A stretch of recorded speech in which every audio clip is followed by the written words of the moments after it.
Government has changed the norms that how money will enter India. Government wants to make it activity specific, geography specific and purpose specific. So no chaos, only clarity, so as to ensure not just national security but also no illicit activities around financing. Hello everyone, welcome to Vajiram and Ravi's Flash News. My name is Shubhangi Singh and in today's session we are going to understand in detail that what are the recent amendments that have been made to the FCRA rules, why they have been made and what impact they will be bringing. So let us first understand that what exactly has happened. So Centre has brought in a Gazette notification and they have said that any sort of association having foreign national contribution other than those of Indian origin, they would have to adhere to certain rules which have been brought in through the changes in this particular act. Now when we are looking at it, what we get to see that Union Ministry of Home Affairs has basically amended the foreign contribution regulation rules which we call as FCRA of 2011, and that has been done through a Gazette notification brought out this very month. The whole idea of doing this, just to lay it out for you, is to ensure that whatever money is coming from outside our country, that should be transparent. And if this money is coming to NGOs or associations, these entities are accountable and responsible. Also, the government wants to have a clear monitoring on this, that the foreign contribution and for what end purpose it is being utilized. And most importantly, whatever be the funding source, there needs to be a proper disclosure of the ultimate funding source, that where exactly this money is coming from. So you can clearly see, yes, government is talking about entities such as NGOs and association, but government wants to address a lot of issues here. Broadly, national security, terror funding, anti-money laundering and more, but also internal security. Because a lot of funding from outside is done for wrong purposes in our country. So now let us look at that what exactly government has changed in terms of rules. So the first category of major amendments have been made around activities, religious work and compliance. So the first change here is that the registration would be now purpose based. Now what do we mean by purpose based? We mean that whatever applications that are coming, they need to select the purpose from the notified schedule under religious, cultural, educational, economical or social categories. So the NGO entity association, they have to define what is their purpose of registration. Now the whole idea is to first identify for what money is coming. As I said, that one category that a person can select is religious, but the activities, they have been specified by the government. There are only certain religious activities which are allowed, such as construction and maintenance of religious infrastructure or a religious place, construction and maintenance of religious institutions, religious education, it is allowed here. Devotional music, cultural activities, that is also allowed. Documentation of faith traditions, that is allowed. And preservation of indigenous beliefs.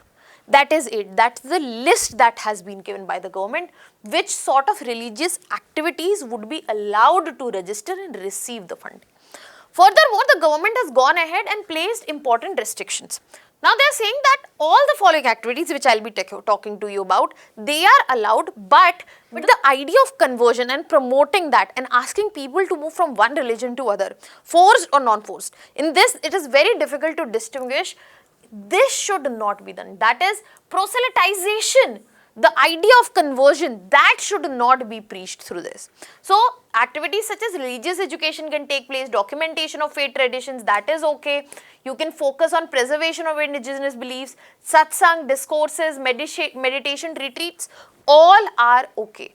But conversion is something that should not be focused on or should be the target of the money that is coming in. So this is for new NGOs, but what about existing NGOs? Existing NGOs have been given 1 year of time. Associations which are registered before this year, they have to declare not just their purpose, but their operational states and union territories as well. So in this context, the changes are the first part that I have talked about, activity specific. Now let us move to the second set of amendments which are around funding, renewal and monitoring. Now this is where we are seeing that the renewal conditions, they have been strengthened. If you have an entity registered, be it an NGO or an association, in this context, if you want to renew registration or avoid cancellation, then you have to do certain things. What are those things? You have utilized at least rupees 10 lakh of foreign contribution. It cannot be like foreign contribution is coming and it is ideal with you. Now, second factor, you have to utilize certain part, but on its approved activities. The activities that you have filed for, that you have said that we will be doing this, on those activities only. And that should be done during the previous 2 financial years. This is in the context of renewal.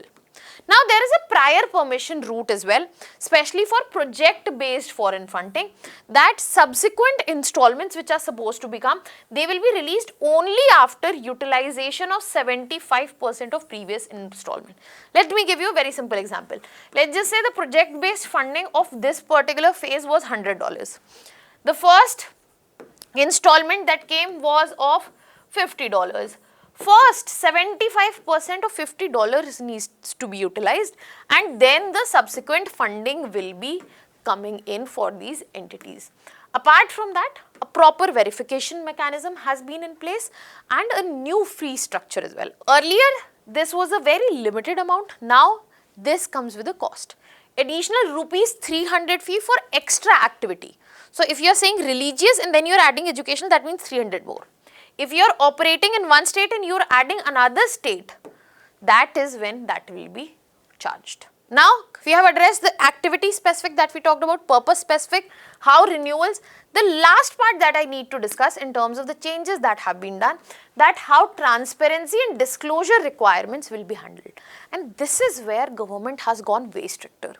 Government talks about the social media disclosure, where government wants to know your social media handles and registration and renewal applications as well. Apart from that, government, as I mentioned, also talks about the ultimate donor disclosure. For example, where the funds are routed through. Because there are times where donor advised funds, the money is coming through them, or there is a remittance vehicle intermediary which is existing. For example, let's just say I am collecting money from 10 people and I am running a platform which will forward it as a donation. So even after that, it's not just me who needs to disclose the information, the 10 people who are giving. And the associations need to tell the original source of fund and ultimate donor identity as well. So all information needs to be with the government for transparency, and add to that, there will be an annual reporting. All the annual returns must now include 2 things, audited financial statements and detailed activity report. Apart from that, government will also keep a tab on the publications that entity is carrying out. Because if any books, article or publication which are produced by these entities, key functionaries, the whole association, the entity, they need to tell the government that as well. So the whole idea that is being pitched by the government, that what we are trying to do, we are trying to bring greater transparency and prevention of indirect influence through foreign funding. Now this is where we do understand, especially our neighbors, be it Pakistan or China, and other entities also have directed a lot of funds towards India for other indirect influence across categories. But at the same time, when we look at these norms, this is going to heavily affect the smaller NGOs, the purpose they want to achieve, and the compliance cost that will increase. So in this thing, we also need to understand that what are the likely impacts.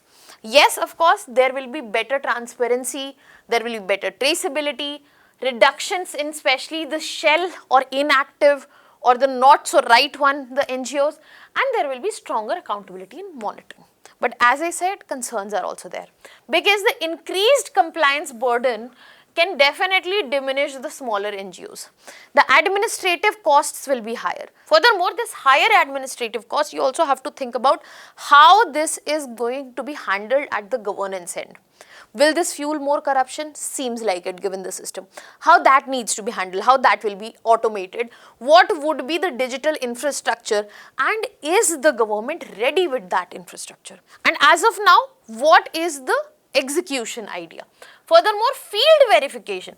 You want the NGOs to submit all of this, that's true, but how will you verify? How will be this done without ensuring that there is no delay at all?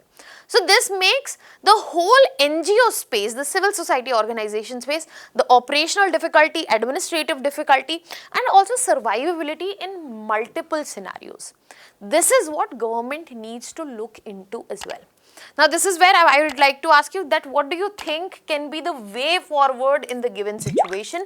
Let me know in the comment section. I'll be leaving you here with a prelims practice question. Let me know the answer to this as well. That was all from my side. Thank you so much.